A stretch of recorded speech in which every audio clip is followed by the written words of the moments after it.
l'étranger, mesdames et messieurs du gouvernement, Excellences, chers partenaires et collègues, mesdames et messieurs, c'est avec une profonde gratitude que je me tiens devant vous aujourd'hui dans le cadre de cette conférence sur la crise migratoire en Haïti. Je tiens à remercier le ministère des Haïtiens vivant à l'étranger pour l'organisation de cette discussion importante. Nous devons rappeler que la migration fait partie intégrante de la condition humaine. Elle façonne notre histoire et continue de jouer un rôle essentiel dans le monde moderne. Malheureusement, aujourd'hui, elle est trop souvent associée à des récits négatifs, alors qu'en réalité, lorsque bien gérée, elle est une force transformatrice pour les individus, les familles et les communautés. La migration en Haïti est une réalité multidimensionnelle. Cette année, près de 200 000 personnes ont été déportées des pays de la région. Beaucoup arrivent en Haïti dans des conditions de grande vulnérabilité, confrontés à un manque de ressources et un soutien immédiat limité. Face à cette crise, l'OIM et ses partenaires ont intensifié ses efforts en soutenant plus de 35 000 de ces migrants vulnérables en leur fournissant une assistance systématique, des kits d'hygiène, des références médicales, une assistance pour le transport et pour les réunifications familiales. En parallèle, les vagues de violence ont déplacé des centaines de milliers de personnes dans le pays, principalement à Port-au-Prince, forçant des familles entières à chercher refuge dans des conditions bien plus que précaires. Ce thème, la migration, met également en lumière les opportunités, un mot que nous devons associer plus souvent à la migration. Les migrants, lorsqu'ils sont soutenus, sont des acteurs clés du développement. Nous devons continuer d'investir dans des solutions qui renforcent les capacités des communautés, l'accès à la documentation, tout en favorisant des voies de migration régulières. Ces initiatives réduisent les risques, encouragent une prospérité partagée et renforcent la confiance dans des systèmes de gestion migratoire. Ce n'est pas de la théorie, nous le faisons et cela fonctionne. Il est impératif de reconnaître que la contribution économique des migrants, particulièrement au travers de la diaspora, joue un rôle névralgique pour Haïti. Avec des transferts de fonds représentant un quart du produit intérieur brut du pays, il est essentiel de valoriser cette dynamique et d'encourager des initiatives qui facilitent leur investissement dans des projets locaux durables. Maintenant, nous devons continuer et élargir nos efforts ensemble. Vous l'aurez compris, la collaboration est essentielle. Grâce à un travail étroit avec les autorités et nos partenaires locaux, l'OIM favorise la réintégration socio-économique des migrants en appuyant des projets locaux durables, qu'il s'agisse d'emplois verts, de formation ciblée ou de réhabilitation communautaire pour renforcer la cohésion sociale. L'OIM est également déterminé à renforcer ses liens avec le ministère des Haïtiens vivant à l'étranger, un partenaire essentiel dans la réponse aux défis migratoires. En témoignent de récentes initiatives conjointes telles que le projet pilote de cartographie des membres de la diaspora haïtienne au Canada et l'atelier participatif organisé en septembre dernier sur l'importance de la migration pour le développement d'Haïti. Ces actions illustrent notre engagement à travailler main dans la main avec le ministère et les autorités pour une gestion migratoire plus inclusive et efficace. Je tiens aussi à remercier les bailleurs de fonds et les partenaires qui rendent notre travail possible. Grâce à leur soutien, nous avons pu élargir notre réponse pour répondre à ces besoins urgents. Mais il reste encore beaucoup à faire pour éviter que les systèmes de soutien ne soient débordés. Nous devons investir dans des solutions durables. Cela inclut des voies de migration régulière qui ne sont pas seulement des outils pour réduire les migrations irrégulières, mais qui offrent aussi des alternatives sûres, favorisant la prospérité et renforçant la confiance du public envers les systèmes de gestion migratoire. Elles permettent également de mieux protéger les droits des migrants, de répondre aux besoins de main-d'œuvre et de promouvoir des sociétés inclusives et résilientes. Hier, nous étions réunis ensemble pour la Journée internationale des migrants, une occasion pour nous rappeler qu'au-delà des défis posés par la crise migratoire en Haïti, la migration présente avant tout un potentiel immense, si bien géré. Ensemble, nous pouvons bâtir un avenir où chaque pas, chaque étape du voyage est une opportunité de dignité et de progrès pour tous. C'est dans cette perspective que je tiens à souligner le rôle essentiel des jeunes, des femmes et de la diaspora qui incarnent des forces motrices pour la transformation et le développement durable d'Haïti. Je vous remercie. L'OIM, Monsieur le directeur du FRE, Madame la directrice générale du MAV, Mesdames, Messieurs, cadres de l'administration publique en vos rangs, titres, grades et qualités.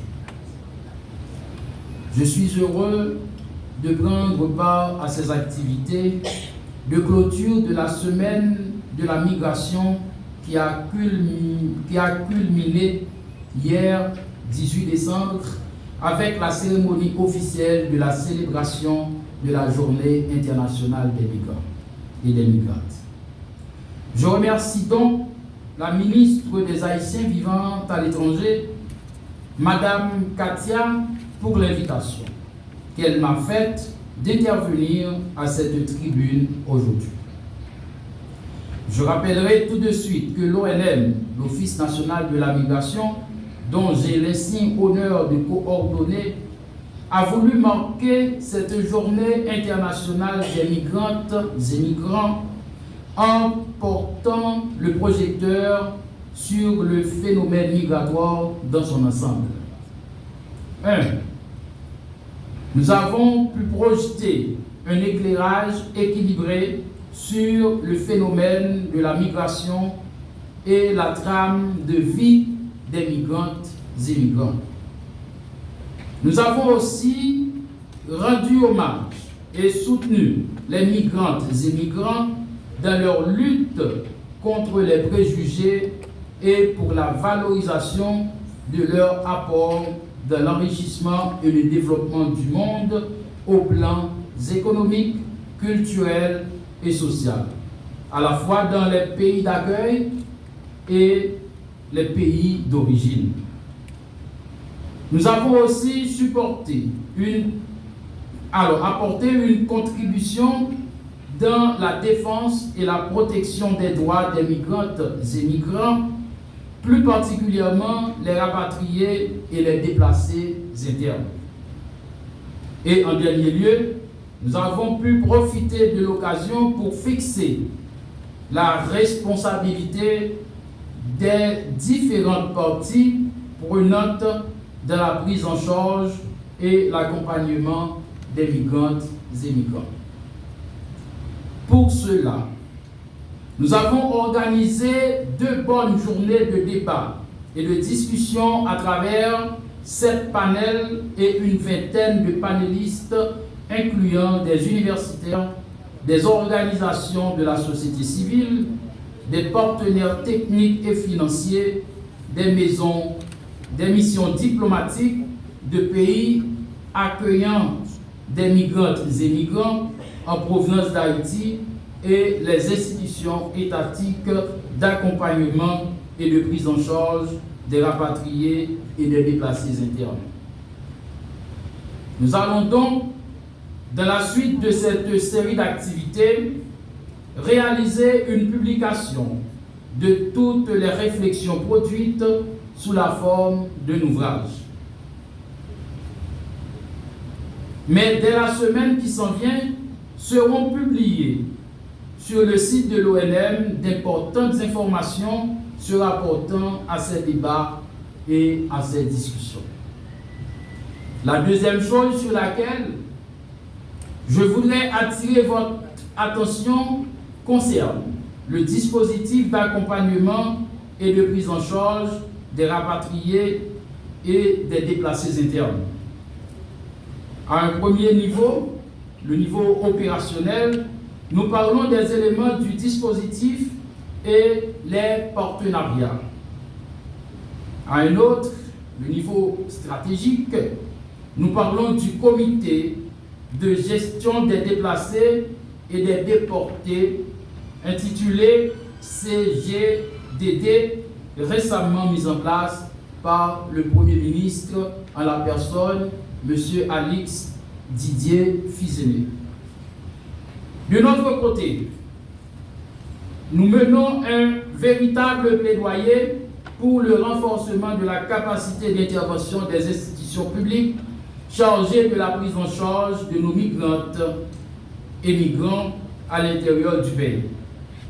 La troisième et dernière que je voudrais mentionner ici ce matin, c'est la complémentarité et la continuité de travail réalisée par 3 institutions nationales pour accompagner les migrantes et migrants haïtiens à l'intérieur qu'à l'extérieur.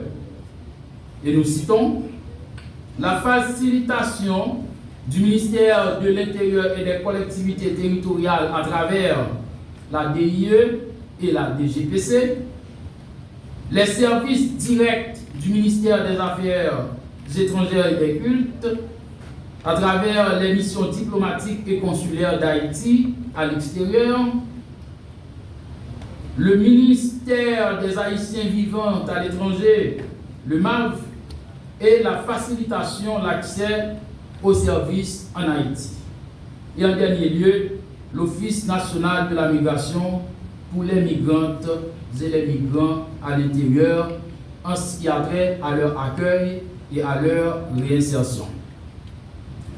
J'ajouterai pour finir tout le support fourni par les partenaires techniques et financiers de la coopération internationale. Je me permets de citer nommément ici l'Organisation internationale pour les migrations, OIM, pour son indéfectible appui à la cause des migrantes et migrants.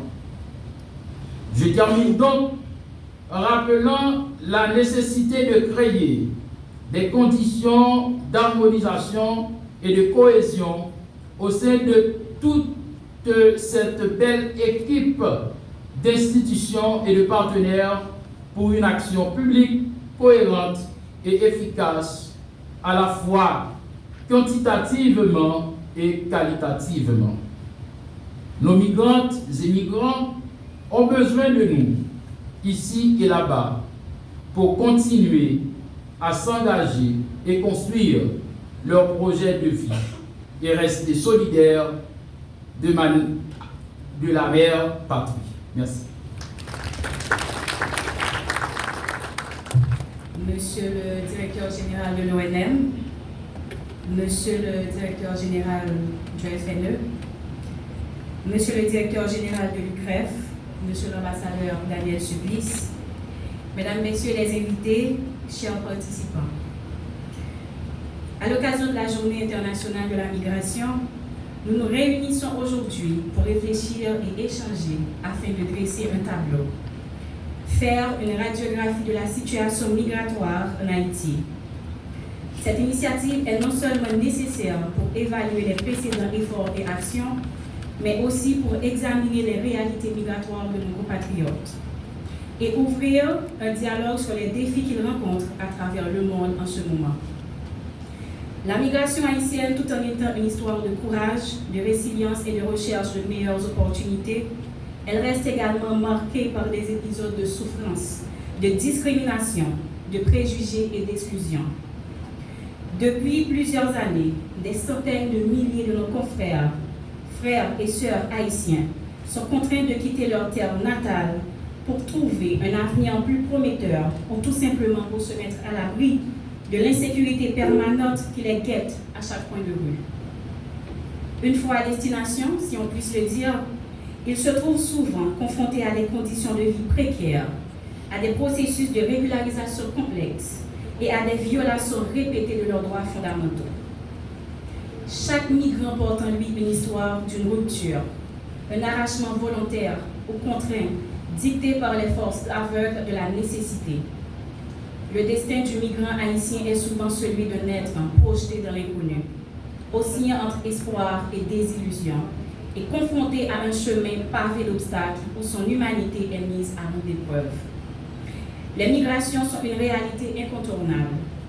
Elles sont motivées par divers facteurs: la recherche d'opportunités économiques, l'accès à l'éducation, le regroupement familial ou encore la nécessité de fuir des conditions de vie devenues intenables en raison de conflits, de persécutions ou de catastrophes naturelles. Ce moment d'échange a donc pour objectif de mettre en lumière les défis majeurs auxquels nos communautés migrantes sont confrontées, notamment la vulnérabilité socio-économique des traitements inhumains, des détentions arbitraires et des expulsions forcées dont ils sont victimes. Malgré les difficultés, il convient d'encourager l'effort consenti par plusieurs institutions étatiques, des organisations nationales et internationales, afin de garantir l'application des lois et conventions internationales en la matière. Toutefois, il reste beaucoup à faire, et je suis convaincue que les initiatives visant à améliorer le sort des migrants haïtiens présentées lors de cette conférence permettront d'aller encore plus loin. Au-delà du défi mondial que représente la migration, celle-ci représente également une opportunité de croissance et de développement pour les pays d'origine et d'accueil. Pour construire un avenir où la migration sera un choix éclairé et non une contrainte, le renforcement des cadres de coopération et l'engagement de tous les acteurs concernés sont donc indispensables. Nous sommes ici pour approfondir ces questions et explorer ensemble des pistes de réflexion successibles d'orienter des actions futures, et j'ai la conviction que vous sortirez d'ici avec une meilleure compréhension des enjeux migratoires. Je vous remercie et vous souhaite une bonne participation. Merci.